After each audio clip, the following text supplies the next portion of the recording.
Baik, lanjutkan ya. Masih ada waktu sekitar berapa menit ya? 17 menit ya?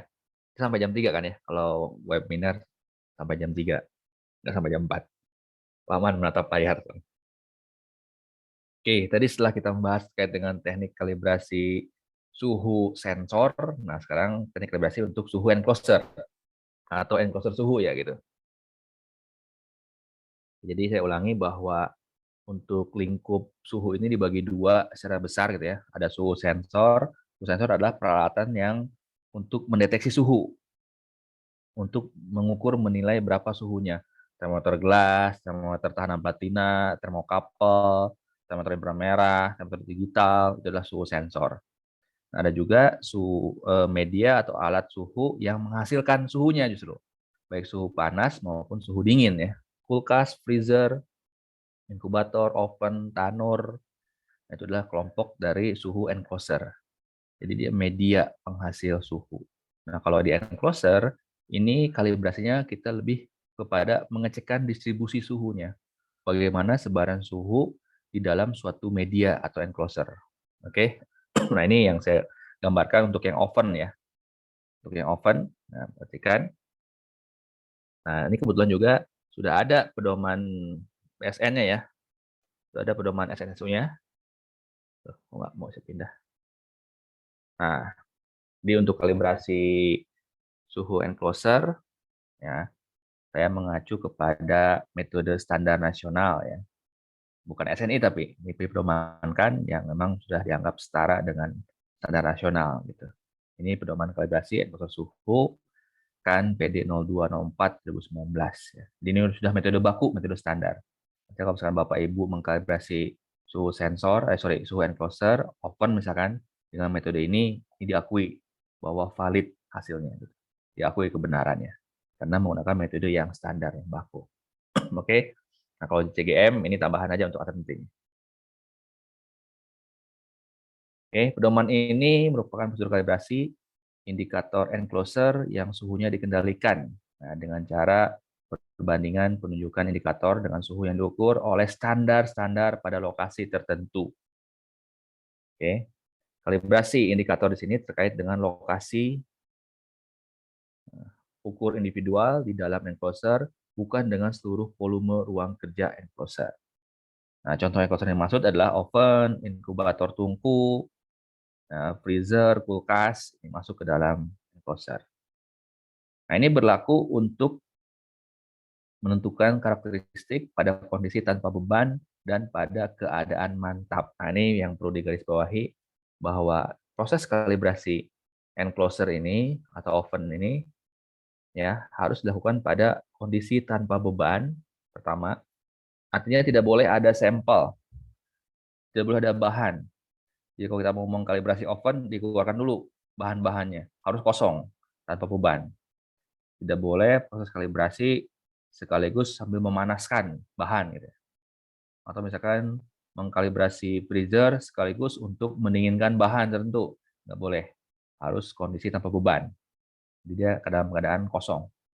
Ya, tanpa beban. Yang pertama. Dan kedua adalah pada keadaan mantap. Nah, ini adalah stabil. Saat tercapai suhu yang stabil. Kalau kita baru nyalakan kulkas, kalau kita baru nyalakan oven, kan nggak langsung stabil ya. Gitu ya. Perlu waktu. Gitu ya, perlu waktu sampai mencapai keadaan mantap, keadaan stabil. Gitu. Jadi saat keadaan mencapai stabil, ini 5 siklus biasanya, atau kurang lebih 1 jam. Jadi kalau oven itu dinyalakan, tunggu dulu 1 jam, baru kita kalibrasi. Karena keadaan mantap, keadaan stabil, umumnya capai ketika 5 siklus, kurang lebih 1 jam. Oke, jadi itu 2 syarat dalam kalibrasi enclosure ini. Pertama harus dilakukan dalam keadaan yang tanpa beban ya, keadaan kosong, tidak boleh berbarengan dengan pengujian, pengeringan sampel atau apapun gitu ya. Yang kedua dalam keadaan mantap, jadi keadaan stabil mantap, jadi state. Oke, nah dengan metode ini kita bisa mengkalibrasi suhunya di titik minus 90 sampai dengan 1100 derajat Celcius. Ini berlaku untuk semua enclosure yang berisi udara, gas pada tekanan atmosfer. Dan juga metode ini juga tidak memperhitungkan bahan konstruksinya apa, bahan si alatnya apa misalkan. Mau dia besi, mau dia kawat, apapun bahannya bebas. Ini tidak memperhitungkan, boleh ya. Jadi tidak bergantung pada ukuran enclosernya, metode konstruksi, jenis ataupun tujuannya apa. Bisa menggunakan metode ini ya, metode kalibrasi encloser ini.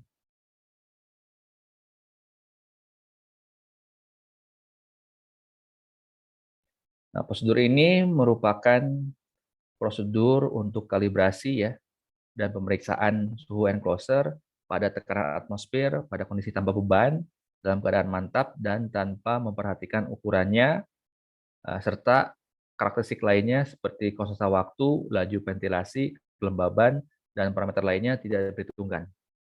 Kalau misalnya kita punya oven kan kadang suka ada lubang angin tuh ya. Lubang angin itu nggak diperhitungkan. Kita cek aja mana yang paling kira-kira stabil lah gitu. Jadi mau dia laju ventilasi dibuka semua, tutup semua, itu tidak diperhitungkan. Karakteristik lain di sini tidak diperhitungkan. Konstanta waktu, laju pemanasan, kelembaban, laju ventilasi tidak diperhitungkan ya dalam kalibrasi enclosure ini.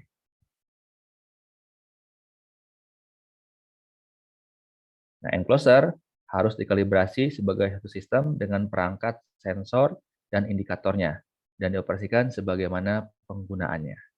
Nah, ekstrapolasi kalibrasi tidak diperbolehkan dalam kalibrasi enclosure. Jadi kalau misalkan Bapak Ibu punya oven nih, saya punya oven, misalkan saya punya oven, biasa saya gunakan di titik 100, misalkan ya, 105, 150. Nah, ini kalau seperti ini, tiga-tiganya harus kalibrasi titiknya. Titik 100, titik 105, dan titik 150. Tidak boleh diekstrapolasi, misalkan, oh karena saya menggunakan titik 100, 105, dan 150, boleh nggak saya kalibrasi hanya di titik 100 dan 150. Nanti yang tengah-tengah, 105, saya interpolasi atau ekstrapolasi. Ini nggak diperbolehkan. Jadi kalau kalibrasi enclosure itu harus per titik pemakaian. Setiap titik pemakaian harus dikalibrasi. Jadi kalau misalkan satu oven dipakai untuk 5 titik, pengukuran misalkan di titik berapa aja? Titik 75, 80 misalkan ya, 100, oke, 150 dan 180. Ya udah, ke 5 titik ini dikalibrasi. Tidak boleh hanya perwakilan saja, maksimum dan minimum. Misalkan dikalibrasi titik 75 dan 180 gitu ya. Yang tengah-tengahnya di ini aja pakai interpolasi aja atau ekstrapolasi. Ini tidak boleh. Untuk kalibrasi suhu enclosure harus per titik pemakaian. Kalau saya punya oven yang biasa saya gunakan untuk di 3 titik, misalkan 100, 105, 150, ya tiga-tiganya dikalibrasi di titik itu. Per titik ya, titik 100, 105, dan 150. Jadi ekstrapolasi dalam kalibrasi enclosure tidak diperbolehkan. Oke, ini contoh enclosure oven ya. Nah, ini ruang kerja istilahnya. Jadi ruang kerja itu adalah media udara, media kosong. Ya, ini ruang kerja nih. Ruang kerja istilahnya ya. Ini adalah medianya, tempat menyimpan bahan di dalam enclosure, medianya. Jadi media itu tidak mencakup bodinya ya. Jadi kalau misalkan body ovennya tebal, itu nggak diperhitungkan. Yang diperhitungkan adalah ruang kosongnya. Ruang kosong, dimensi kosong di dalam suatu enclosure. Itu adalah ruang kerja. Oke, ada set point. Ini set point adalah tempat atau bagian untuk men-set ya, men-setting suhu yang diinginkan, dan juga ada indikator. Indikator dari enclosure. Di berapa suhu yang ditampilkan oleh enclosure-nya, oven-nya. Oke, nah ini settingnya sini, set point, setting. Ini adalah suhu indikator. Indikator dari enclosure. Karena si oven pun juga punya kan indikatornya kan. Di oven pun juga ada penunjukan suhunya berapa. Gitu. Ada termometer ya dia, ada sensornya gitu. Oke, ini ruang kerja. Oke, nanti ada seragam suhu, kita mencari bagaimana nilai seragam suhunya, bagaimana stabilitas suhu, dan bagaimana variasi secara keseluruhan. Oke. Nah, sekarang peralatannya ya. Peralatan standar harus mampu menunjukkan variasi suhu ruang kerja. Nah, standar ini biasanya terdiri atas dua bagian. Yang pertama adalah suhu sensor, ya. Ada suhu sensornya. Nah, ini kita sering menggunakan termokapel. Jadi untuk mengkalibrasi suhu enclosure menggunakan suhu sensor. Untuk mengkalibrasi suhu enclosure menggunakan termokapel biasanya. Termokapel dan indikatornya, alat penunjuknya ya. Di suhu sensor dan indikator. Karena sepaket begitu. Dia menggunakan termokapel dan indikatornya. Nah, ini contohnya kan. Nah, ini dari mana? Ini. Ini contohnya. Ini indikatornya kan. Nah, ini indikator yang langsung terpasang dengan 10 sensor. Jadi sensornya langsung 10. Gitu. Nah, karena untuk suhu enclosure kita ingin mengukur distribusi suhu. Distribusi suhu di dalam suatu ruangan seperti apa.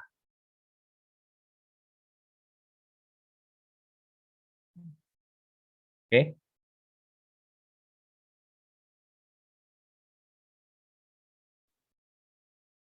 Harus digunakan satu set sensor suhu dengan spek yang sesuai untuk memeriksa suhu ruang kerja enclosure dan mencakup rentang kalibrasi yang dibutuhkan. Nah, semua sensor harus fleksibel. Nah, kita menggunakan termokapel yang kawat ya, yang kabel, yang wire gitu. Karena dia fleksibel untuk kemudahan kepasangan. Untuk kemudahan pemasangan, nah isolasi kabel dan alat pendukung sensor harus memiliki efek minimal terhadap respon sensor. Oke. Nah, sekarang berapa banyak jumlah sensor yang perlu kita siapkan gitu. Nih, tidak kurang dari 9 sensor diperlukan untuk kalibrasi enclosure dengan ruang kerjanya adalah 1 meter kubik atau kurang. Oke, jadi ini, nah, jadi kalau ini oven ya, ini ovennya dengan volume ruang kerja ya, bukan dengan bodinya ya, volume ruang kerjanya, jadi isinya saja. Kalau dia volumenya di bawah dari 1 meter kubik, maka kita perlu siapkan 9 sensor, 9 termokapel, ya. Nih, 9 sensornya. Ini peletakannya adalah sensor pertama letakkan di atas, di sini posisinya di depan atas kiri. Yang nomor 2 di sini di belakang atas kiri. Nomor 3, nomor 4 di sini ya. Dan meletakkan sensor itu tidak boleh menempel ke dinding. Jadi dia menggantung ya. Dia ada jarak sekitar 5 sentian lah ya dari dinding. Karena kita ingin mengukur distribusi panas, suhu ya, di udaranya, di atmosfernya, di medianya. Bukan di dinding. Kalau sensor nempel di dinding ya pasti lebih panas gitu. Jadi dia menggantung ya, berarti kan semuanya menggantung. Di 1, 2, 3, 4, yang bawah 5, 6, 7, 8, dan 9 tengah-tengah. Gitu. Posisi ujungnya kalau kita pakai termokapel ya, termokapel itu kan yang kawat itu, yang penting ujungnya aja, ujungnya dia posisinya di tengah gitu. Mau dia diputar-putar, dilipat-lipat, silahkan boleh. Gitu. Mau ditempel, kalau saya bisa pakai lakban, tambahin dengan lakban, lakban yang anti panas gitu, biar nempel. Oke, jadi perlu 9 sensor. Jadi kalau mau kalibrasi oven dengan ruang kerjanya kurang dari 1 meter kubik, ini perlu 9 sensor. Nah, jadi sekarang udah banyak ya, kalau sekarang udah banyak yang 1 termometer bisa langsung 4, 9, bahkan 20 sensor. Ini yang saya miliki seperti ini sensornya, standarnya ya. Nah ini kan mereknya Graptec ya. Jadi satu alat ini langsung 10 nih ya, sampai 10. Sampai 10 sensor. 1, 2, 3, ada 10 sensor. Ada 10 termokapel yang bisa langsung dibaca berbarengan gitu. Juga sama displaynya kan sampai 10 kan. Gitu. Mereknya Graptec. Ini MIDI logger GL240. Nah, kalau sekarang MIDI logger ini sudah ada yang sampai 20 sensor. Jadi satu kali running bisa langsung 2 oven dikalibrasi gitu. Ini kan cuma 10 nih, yang saya punya kan cuma 10. Cuma 10 sensor ya. 1 sampai 10. Nah, sekarang saya baru ada sampai 20. 20 sensor. Bisa 2 oven. Sekali jalan 2 oven dikalibrasi. Oke. Nah, gimana kalau misalkan Bapak Ibu nggak punya alat ini, tapi ada oven? Ya berarti verifikasi aja gitu. Kalau verifikasi kan nggak usah 9 sensor gitu. 2 atau 3, 1 juga boleh, tengah-tengah saja gitu. Ya. Nah, ini contoh pemasangannya kan. Ini jadi kawat-kawatnya tadi yang wire-wire tadi nih, kawat-kawatnya kan kita pasang di sini. Ini kan kawat-kawatnya nih. Kita pasang dulu, ada yang tempel dengan solatip nih kan, ada pakai solatip ditempel. Jadi posisinya 1 2 3 4 di atas, 5 6 7 8 di bawah gitu ya. Yang nomor 9 di tengah-tengah nih, nempel. Nah, kalau ada raknya nggak masalah ya. Kalau ada raknya nggak masalah, nggak perlu dikeluarkan raknya. Yang nggak boleh itu adalah bahannya. Misalkan kita mengeringkan beras, mengeringkan tepung, ini keluarkan dulu, nggak boleh ada bahan sambil kalibrasi gitu. Kalau ini kan raknya nih, ini kan bawaan raknya. Kalau raknya nggak masalah gitu. Untuk membantu menempelkan suhu sensor nggak masalah. Jadi kita pasang dulu sensor-sensornya ini ya. Nah, penting nanti ujungnya ada tadi menggantung. Kurang lebih 5 cm dia. Menggantung di tengah-tengah gitu. Yang ujungnya. Kalau yang sensor nomor 9 dia tengah-tengah bidang. Oke. Jadi sudah kita pasangkan, kita tutup aja, kita gencet nih. Kabelnya gencet yang tutupnya. Nggak masalah. Ya memang pasti akan ada aliran panas yang keluar, tidak masalah. Memang begitu sistemnya gitu.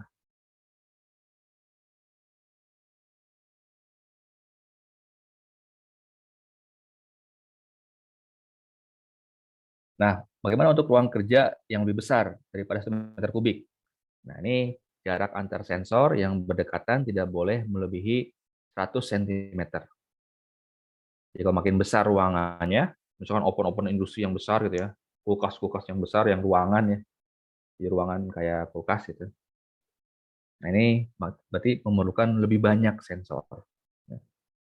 Oke, nah jarak sensor yang berdekatan tidak boleh melebihi 100 cm. Nah, semua sensor pada setiap sudut atau dinding diposisikan antara 5 cm dan 10 cm dari dinding. Oke, jadi sensornya tidak menempel ke dinding. Jadi di ujung sensornya, ujung termokapelnya ya, ini tidak menempel ke dinding. Ada jarak 5 cm dan 10 cm dari dinding. Nah, ini kan, dia tidak menempel kan? Ya kan? Tidak menempel dinding kan? Oke, nah, ini posisinya. Kita pasang dulu sensor 1, 2, 3, 4, 5, 6, 7, 8, dan 9. Ini ujungnya nih, mau diikat, digantung, dilipat-lipat boleh. Yang penting ujungnya tidak menempel ke dinding. Nah, kalau lebih dari 1 meter kubik, nah jarak terdekat antar sensor ini tidak lebih dari 1 meter atau 1 cm. Ini ke sini 1 cm maksimum. Ini ke sini 1 cm. Ini ke sini 1 cm. Ini ke sini 1 cm. Ini ke sini juga sama 1 cm. Di jarak masing-masing antar sensor, nah, tidak boleh lebih dari 1 cm. Artinya makin makin banyak, makin besar dimensinya, ruangannya, maka makin banyak sensor yang perlu kita siapkan. Oke, ini yang silindrik ya. Kalau misalnya bentuknya tidak kotak, tidak rektangular, yang silindrik seperti ini pemasangannya. Mirip juga kok. Kan 1, 2, 3, 4-nya kan di atas, 5, 6, 7-nya di bawah, dengan nomor 9 di tengah-tengah ya, gantung. Di titik pemasangan sensornya, kalau bentuk enclosure-nya tidak rektangular, misalkan silindrik atau sferik seperti ini. 2, 3, 4 di atas, 5, 6, 7, 8 di bawah, dan 9 masih menggantung di tengah-tengah.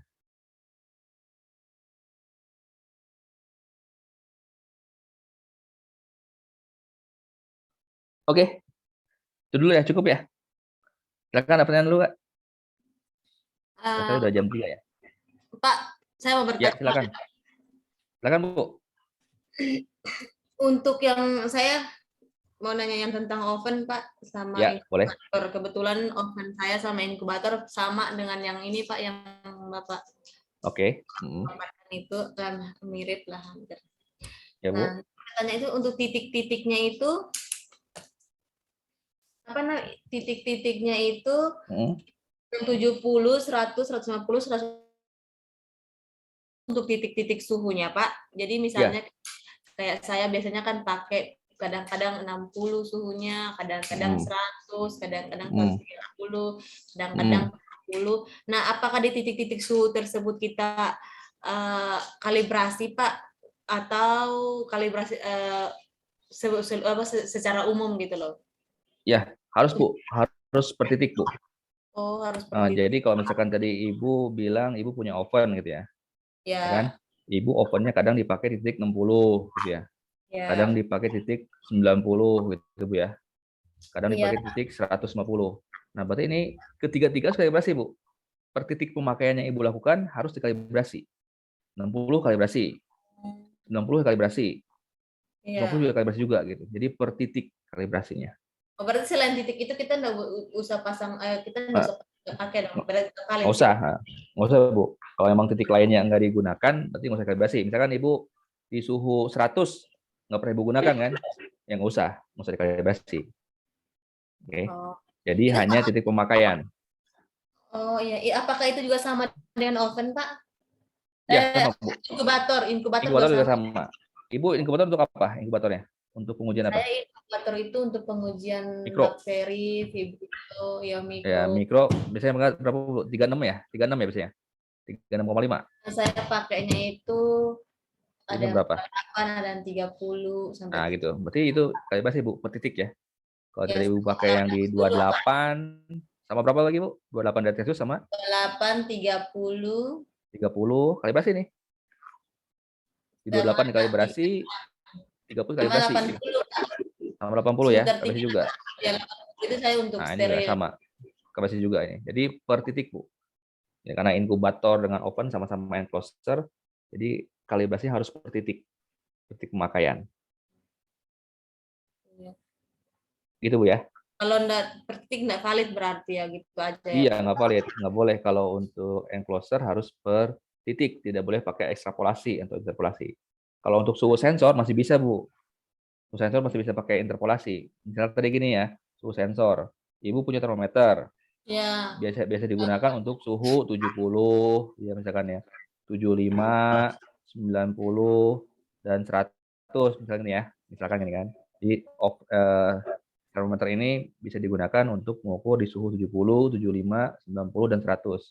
Nah, kalau ini masih boleh pakai ekstrapolasi atau interpolasi gitu ya. Oke, jadi boleh dikalibrasi hanya titik 70 dan 100 gitu. Perwakilannya aja. Perwakilan maksimum minimum gitu ya. Karena tengah-tengahnya diinterpolasi gitu. Ini masih boleh kalau untuk suhu sensor. Tapi untuk suhu enclosure harus per titik. Tidak boleh pakai interpolasi ataupun ekstrapolasi. Itu Bu Sherly. siap, Pak. Oke, Terima kasih, Pak. ada lagi Bu Sherly? Ah, untuk sementara ini aja dulu penampilan. Oke. Pak Herdian dan Pak Deki gimana? Ada komentar? Apakah cukup, Pak?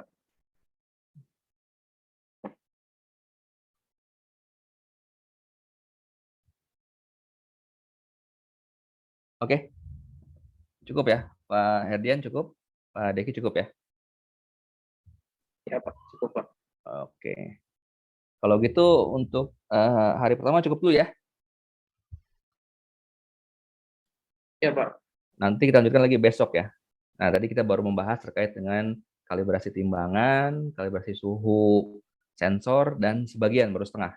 Baru setengah untuk kalibrasi suhu enclosure. Oke, nanti besok kita lanjutkan lagi dengan suhu enclosure-nya, dengan dimensi ya, dan Ya. volumetrik gitu. Serta perhitungan nanti. Untuk perhitungan, tolong besok Bapak Ibu menyiapkan laptop. Yang mungkin sekarang udah pakai laptop ya, sekarang udah pakai laptop ini online kan. Jadi saya akan berikan formula perhitungannya, nanti kita olah secara bersama-sama ya, menghitung secara bersama-sama.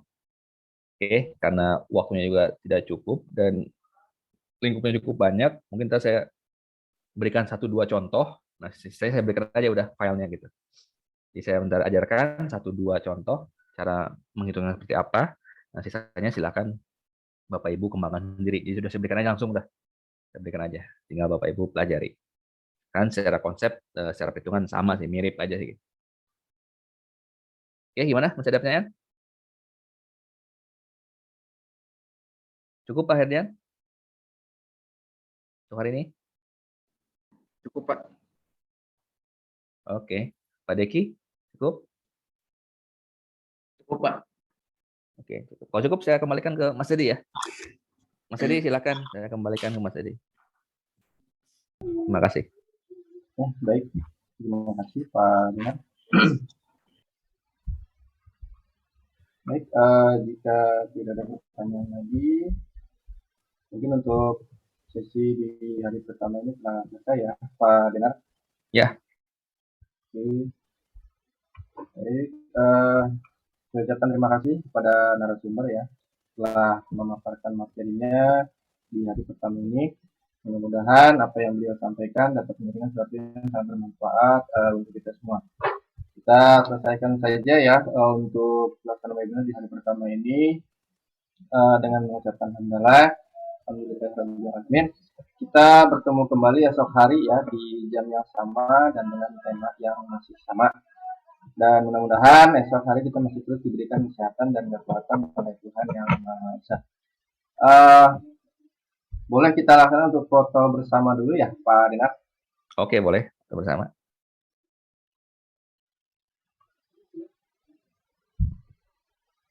Oke, sebentar.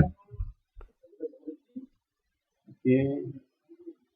Dalam hitungan 3, 1, 2, 3. Oke, bentar kita ambil sekali lagi ya, boleh gaya bebas silakan.